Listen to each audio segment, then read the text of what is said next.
warahmatullahi wabarakatuh.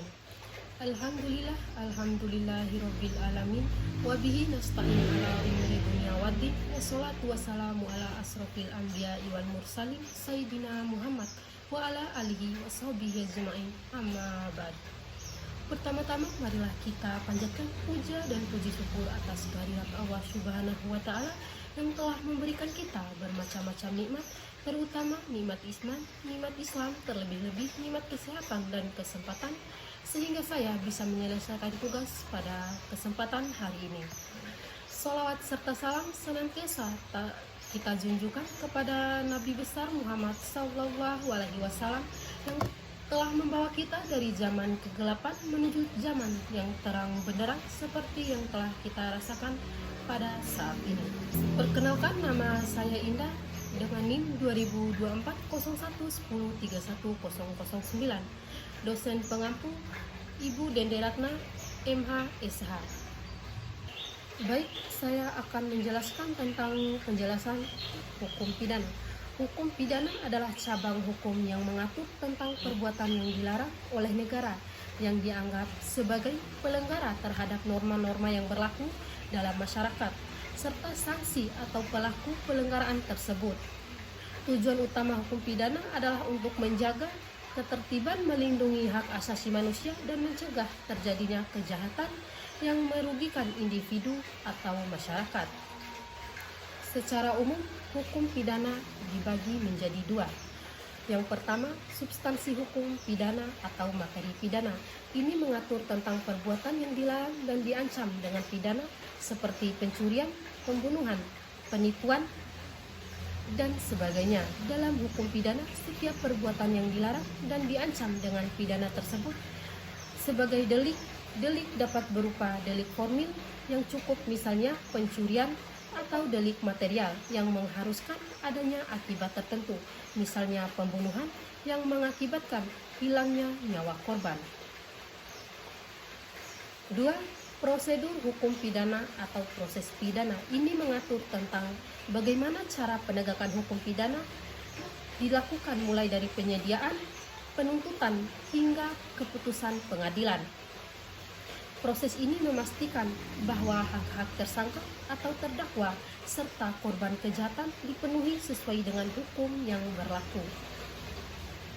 Dalam konteks Indonesia, hukum pidana diatur dalam Kitab Undang-Undang Hukum Pidana atau KUP, dalam beberapa undang-undang khusus lainnya seperti Undang-Undang Nomor 8 Tahun 1981 tentang hukum acara pidana atau KUHAP yang mengatur prosedur pelaksanaan hukum pidana. Hukum yang dijatuhkan kepada pelaku kejahatan dapat berupa pidana penjara, denda, atau hukuman mati, tergantung pada jenis dan beratnya kejahatan yang dilakukan.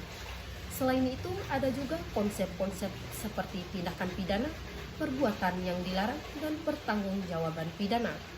Penentuan apakah seseorang bertanggung jawab atas perbuatan tersebut berdasarkan unsur-unsur dalam hukum pidana. Baik, saya akan menjelaskan tentang implementasi atau kasus permasalahan terkait dari tema makalah yang diberikan serta solusinya.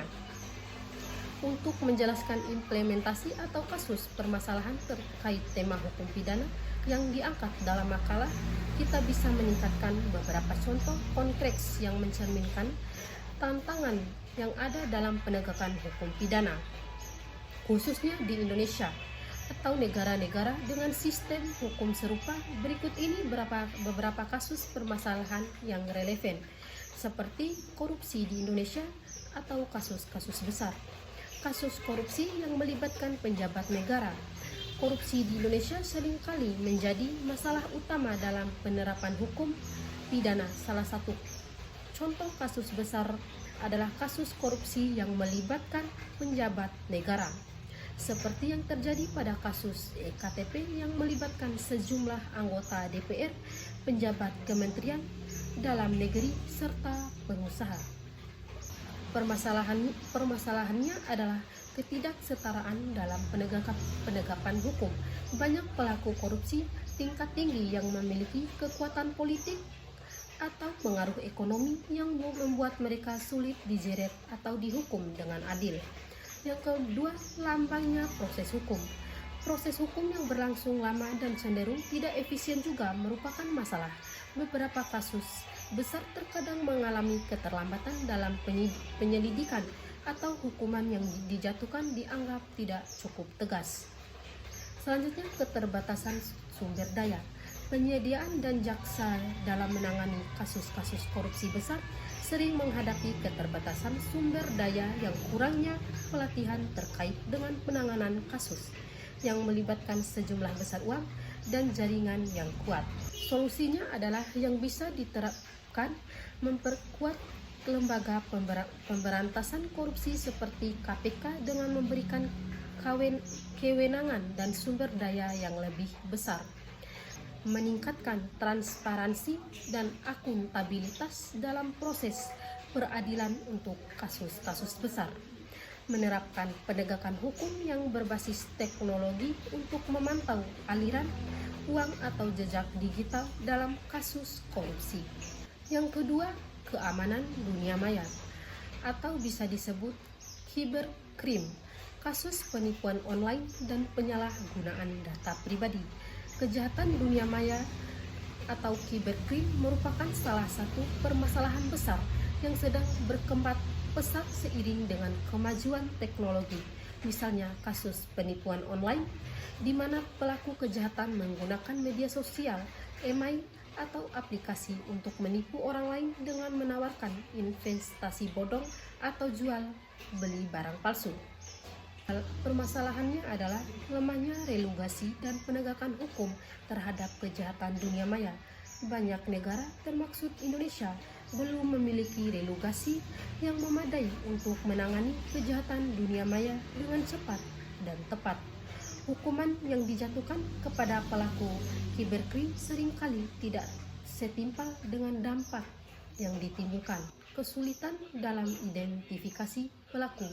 Dalam banyak kasus, pelaku cybercrime sering menggunakan alat yang memungkinkan mereka untuk menyembunyikan identitasnya, seperti VPN atau perangkat yang terhubung ke jaringan internasional yang menyulitkan pihak berwajib untuk melacak dan menangkap mereka. Kurangnya pendidikan keamanan digital bagi masyarakat. Banyak orang yang masih tidak sadar tentang pentingnya melindungi data pribadi dan transaksi online mereka, yang membuka celah bagi pelaku kejahatan untuk mengeksploitasikan. Solusi yang bisa diterapkan menyusun undang-undang yang lebih spesifik dan tegas untuk menangani kejahatan dunia maya, seperti UU ITE yang sudah ada di Indonesia, namun dengan pembaikan yang lebih konteks terkait kejahatan siber. Meningkatkan kerjasama antar negara untuk menerangi cybercrime, mengikat kejahatan ini seringkali bersifat lintas negara.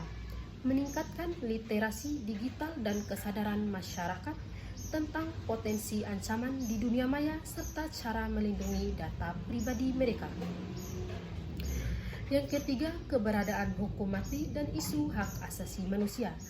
Kasus hukum mati untuk kasus narkoba di Indonesia, salah satu topik kontroversial dalam hukum pidana adalah penerapan hukuman mati terhadap pelaku kejahatan narkotika. Kasus seperti Bali Mine yang melibatkan dua kewarganegaraan Australia yang dihukum mati karena menyelundupkan narkotika ke Indonesia, menimbulkan perdebatan panjang mengenai keberlanjutan hukuman mati dalam sistem hukum pidana di Indonesia. Permasalahannya adalah pertentangan dengan hak asasi manusia atau bisa disingkat dengan HAM. Banyak pihak, baik domestik maupun internasional, yang mengkritik hukuman mati karena dianggap bertentangan dengan prinsip HAM. Penentuan hukum mati sering dianggap tidak memberikan kesempatan bagi pidana untuk melakukan perbaikan atau rehabilitas diri. Ketidakefektifan dalam mencegah kejahatan. Ada juga argumen bahwa hukuman mati tidak secara signifikan mengurangi tingkat peradaban narkotika di Indonesia, karena peradaban narkoba seringkali dilakukan oleh jaringan internasional yang lebih besar. Ketidakadilan dalam proses peradilan.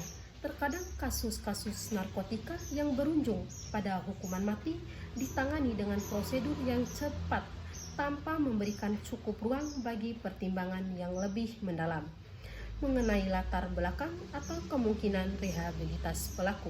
Solusi yang bisa diterapkan adalah menerapkan hukuman alternatif seperti hukuman penjara seumur hidup atau rehabilitas, terutama bagi pelaku terjerat dalam peredaran narkotika yang lebih kecil dan mengutamakan upaya pencegahan dan rehabilitas.